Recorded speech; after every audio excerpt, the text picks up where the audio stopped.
खंबाळे गावात रणरागिणी आक्रमक. ग्रामपंचायत आणि महिलांनी मिळून बंद पाडले दारूचे अड्डे. पोलीस ठाण्यात धडक. नमस्कार, मी अमिता गावंडे. कबीर न्यूज नेटवर्क त्र्यंबकेश्वर मध्ये आपले स्वागत. त्र्यंबकेश्वर तालुक्यातील खंबाळे गावातून एक मोठी बातमी समोर येत आहे. गावात फोफावलेल्या अवैध गावठी दारूच्या विक्रीला कंटाळून आज ग्रामस्थ आणि महिलांचा संयम सुटला.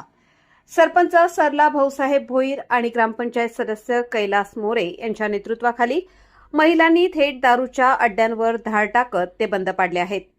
व्यसनाधीनतेमुळे उद्ध्वस्त होणारे संसार वाचवण्यासाठी खंबाळे ग्रामपंचायतीने आता कंबर कसली असून गावात संपूर्ण दारूबंदीचा ऐतिहासिक ठराव करण्यात आला आहे.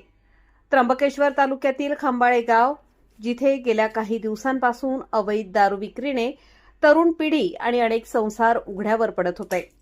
वारंवार सांगूनही ही विक्री थांबत नसल्याने आज सरपंच सौ सरला भाऊसाहेब भोईर आणि ग्रामपंचायत सदस्य कैलास मोरे यांच्यासह गावातील महिला मोठ्या संख्येने रस्त्यावर उतरल्या. यावेळी संतप्त महिलांनी गावात सुरू असलेल्या दारूच्या अड्ड्यांची झाडाझडती घेत ते तात्काळ बंद पाडले. केवळ दारू बंद करून हे आंदोलन थांबले नाही, तर ग्रामपंचायतीने तातडीने दारूबंदीचा ठराव मंजूर केला आहे.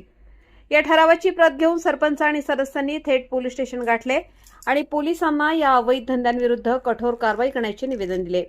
या आंदोलनात सारिका अर्जुन मोरे यांच्यासह गावातील माता भगिनी मोठ्या धडाडीने सहभाग नोंदवला. गावात दारूमुळे भांडण तंटे वाढले आहेत. लहान मुले व्यसनाकडे वळत आहेत. हे आम्ही खपवून घेणार नाही, असा पवित्रा या महिलांनी घेतला आहे. खंबाळे ग्रामपंचायतीने उचललेले हे पाऊल तालुक्यातील इतर गावांसाठी नक्कीच आदर्श ठरणार आहे.